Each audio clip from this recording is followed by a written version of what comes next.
Matt Lenihan for Huh? Boxing Social in association with Empire Fight Store and R Kings. Always a pleasure to be joined by Al Siesta. Al, I think we last caught up in Saudi Arabia, I believe. I think Absolutely. Yeah, I remember in Riyadh, in the it was. Mövenpick Hotel, to be precise, next Uh-huh. to Myris Bredis.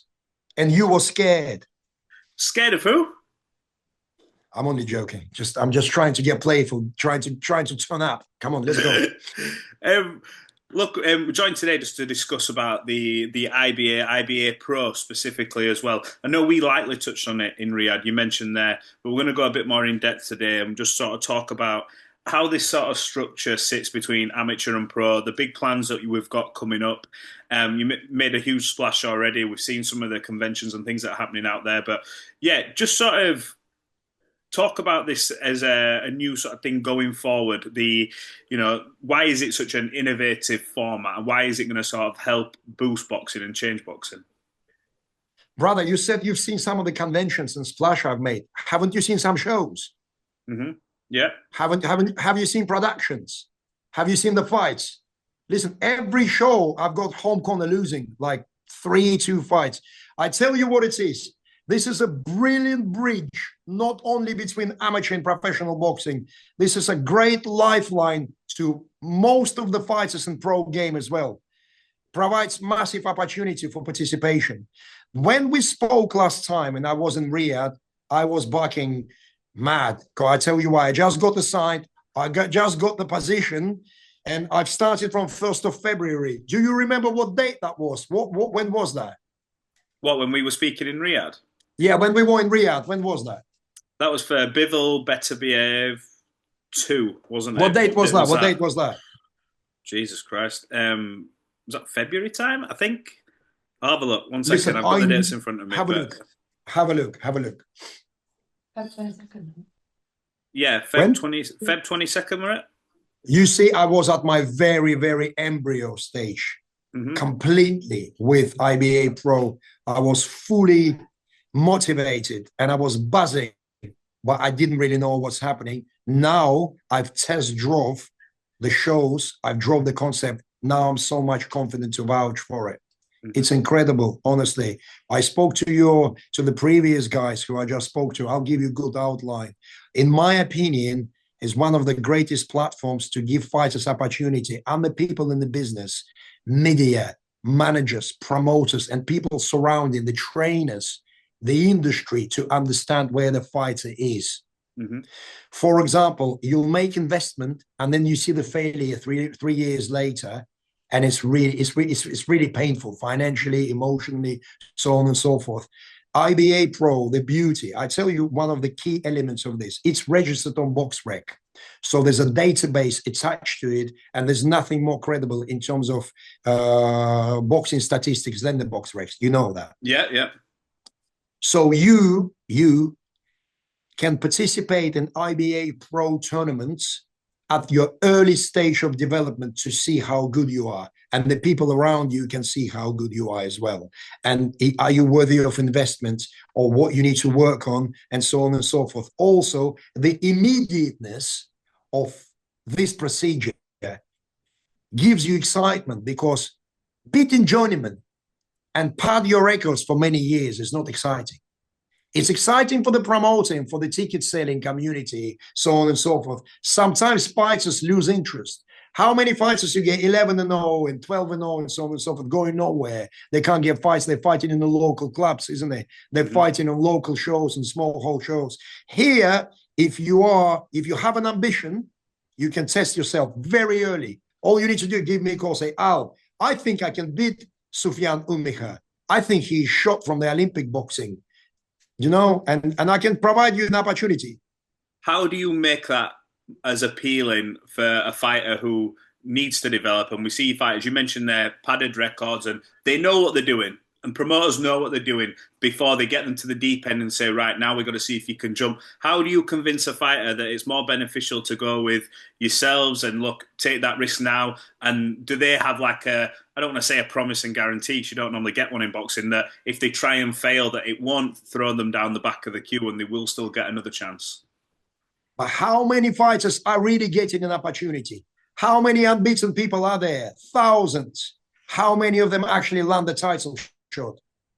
Not many, isn't it? Let's be honest. Not, and that's because for various reasons.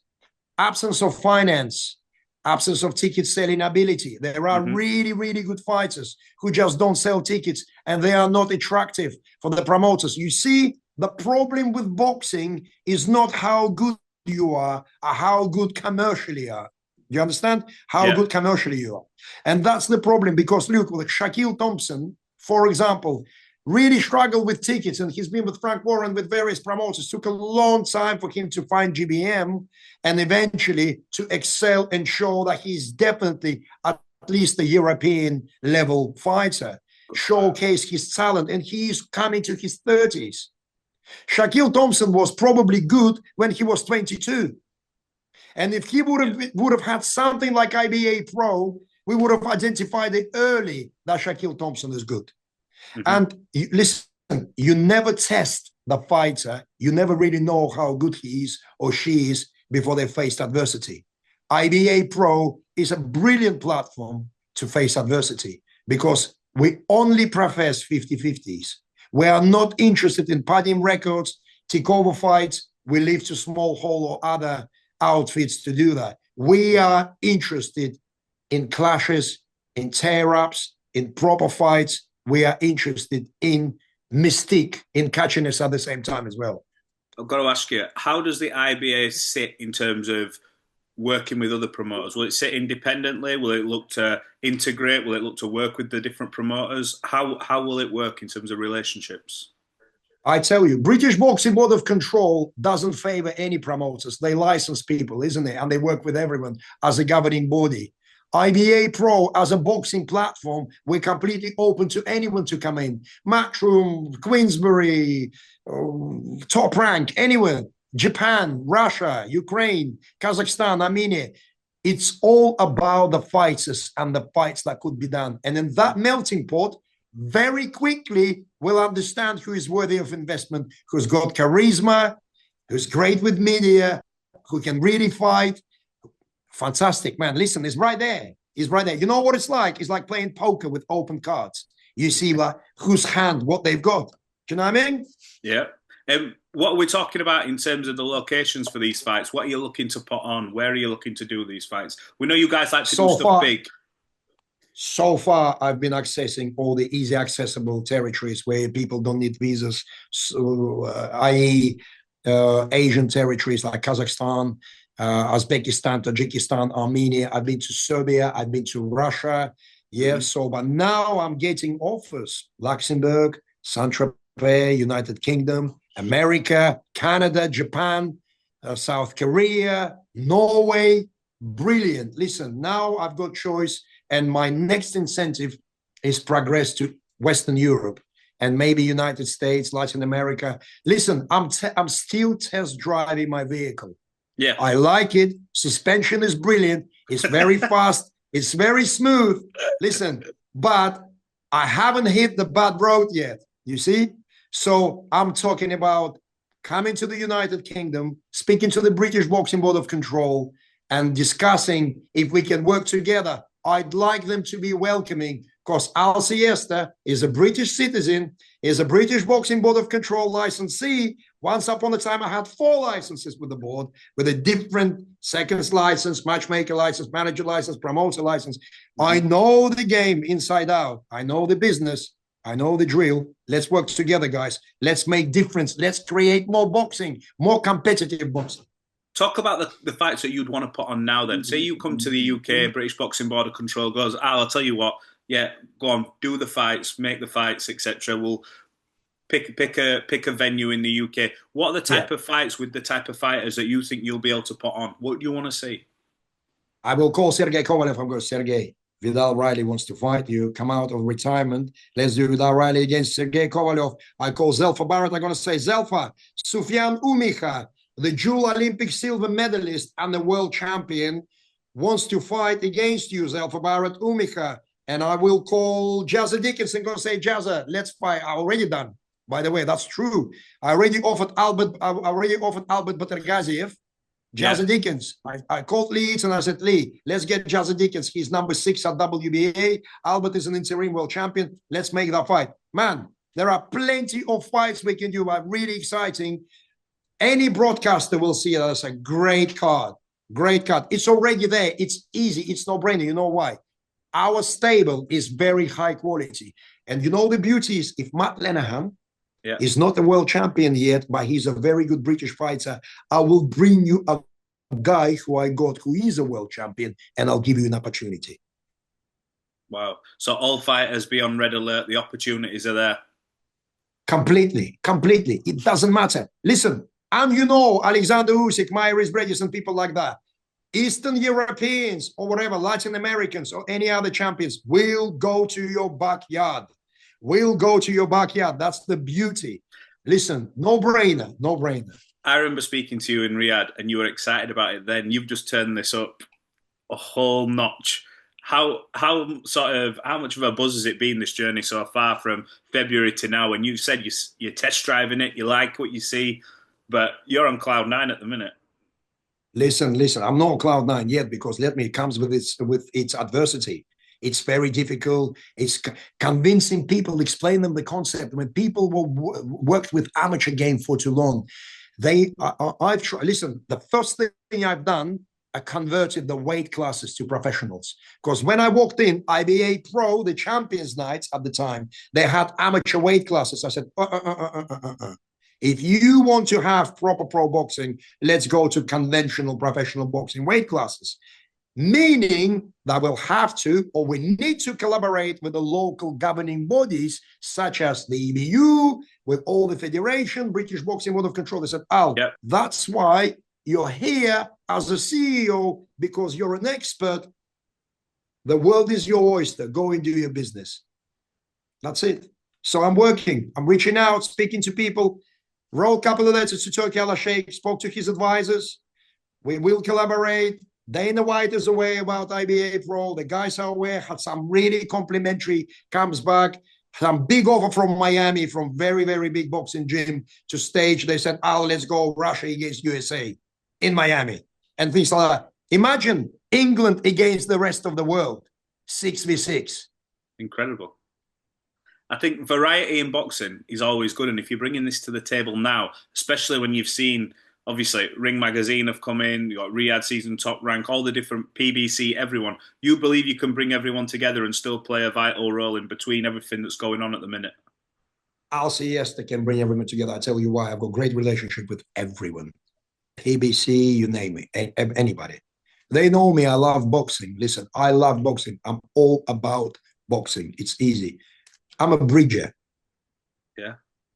By nature. And that's what my president of our organization, Umar Kremlov, said, Al, with British passport, you're multilingual, you look good, you understand the game. Honestly, it's no brainer for me. Let's go.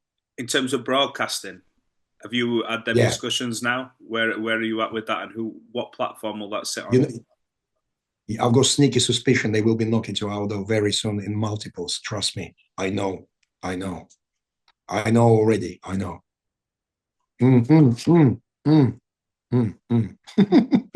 When's the last couple from me? When's the next show? When's the next sort of big show that you think you'll be put on? Have you got a date? Can you reveal something? They all big, Matt. They all big. I tell you why they all big. They all bigger than the small hall. They big 3,000, 4,000 capacity, great arenas and everything. The only problem I had, I had to satisfy the Russian broadcaster, Match TV, and because of the time zones and everything, they're saying, "Oh no, main event need to go in the middle of the event." And I'm saying, guys, if I'll put the main event with the Serbian fighter fighting for the world title, when they finish, everyone will leave. It's not our problem. You understand? So I had that's why I'm saying it's not coming without adversity, but I'm tackling. My next show is in 10 days on the 23rd of May in Tajikistan, Dushanbe. It's a WBA gold title, IBA Pro intercontinental title, a big MMA bare knuckle star fighting in boxing rules, put the gloves on. Khalidov is a very, very serious Chechen fighter, very good one. Heavyweight, fighting against an Uzbek heavyweight, who's the Asian Games amateur champion. I can't wait to see that fight. That's very interesting for me. So all them amateur Olympic champions fighting the pros of 20-0. You know, recently on Kovalev's undercard, I had an Uzbek 1-0 beat 20-0 Russian professional champion. You just don't see that. Not 1-0 to beat a 20-0. There you go. IBA Pro, be prepared for any kind of stuff. Is Kovalev not retired then? I thought he was done. I thought that was his farewell. You've mentioned it. I'm just sorry to circle back, but he's done, fully done. He said, I'm 42, I'm done. But then winked at me at the dressing room at the end of it and said, if there's anything big, let me know. Jeez. Well, look, Al, a huge, exciting project. It's always good to have variety in boxing, and it's always good for opportunity. And for fighters who are coming up, like you said, if that's an avenue they can explore and you can give them opportunity, I'm sure, hopefully, you're welcome with open arms everywhere, and we can get this going. Thank you, brother. I love boxing. I love my fellow professionals. I love fighters. I love fans. We in IBA Pro are welcoming everyone. It will be a big party, and we will really enjoy it as long as it's safe. And you know what I'm talking. As long as it's safe for the fighters, let's go, son. You know, let's go. Al, appreciate your time. Good luck on the venture. I'm sure we'll catch up shortly again. Likewise, my brother. Thank you ever so much. We'll speak soon.